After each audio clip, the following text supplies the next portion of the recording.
Je m'appelle Sébastien. Enfin, vous me connaissez plus sous le pseudonyme Monsieur Sébi. Je suis né en France, en Bretagne, plus exactement à Saint-Malo.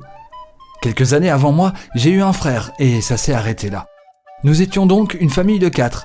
Je dis « nous étions » car j'ai malheureusement perdu mon papa à l'âge de 16 ans. Bref, c'est la vie. J'ai des origines polonaises, ouais, mais très loin. Tellement loin que je ne connais pas du tout la Pologne. Et je parle encore moins la langue. Depuis tout petit, je rêvais de faire de la musique. Alors quand je suis devenu un enfant, j'ai posé pour la première fois mes mains sur un piano. J'ai kiffé. Tellement kiffé que dans ma tête, je savais déjà ce que je voulais faire plus tard. J'étais tellement passionné que j'avais envie de créer mes propres chansons. Et puis ça m'a amené alors à cette rencontre avec un producteur de Paris qui voulait vraiment miser sur ce que je faisais.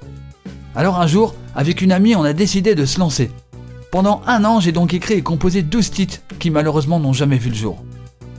Plus tard, je me suis intéressé au monde de la radio, que j'ai découvert pour la première fois dans une radio locale de chez moi où j'avais été invité à venir voir les coulisses. C'était vraiment génial. Un univers qui m'était encore inconnu, mais qui plus tard a fait de moi un animateur radio sur le web. Un petit, hein. Et puis un jour, cette radio m'a offert ma toute première platine de DJ.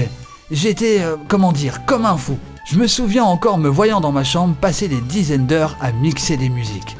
Quelques années plus tard, un de mes rêves se réalisait. J'étais devenu un DJ. Alors pendant quelques années, j'ai été résident dans plus de 10 discothèques un peu partout en Bretagne. C'était vraiment une super bonne expérience. Plus tard, je suis devenu vendeur en téléphonie mobile pour une célèbre marque. Ouais, rien à voir avec la musique, mais je trouvais toujours le temps d'en faire chez moi. D'ailleurs, c'est aussi à ce moment-là que j'ai commencé à faire quelques vidéos sur YouTube. Et puis est arrivé le moment où j'ai fait ma première vidéo avec les Mignons. Je me souviens, j'avais clashé Nabila.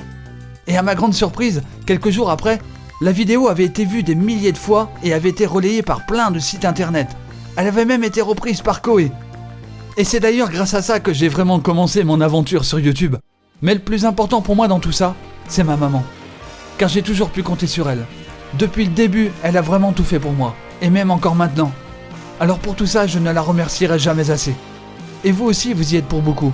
Car grâce à vous les amis, vous me donnez l'envie chaque jour de continuer cette belle aventure qui me tient tellement à cœur. Alors, merci. Et maman, je t'aime.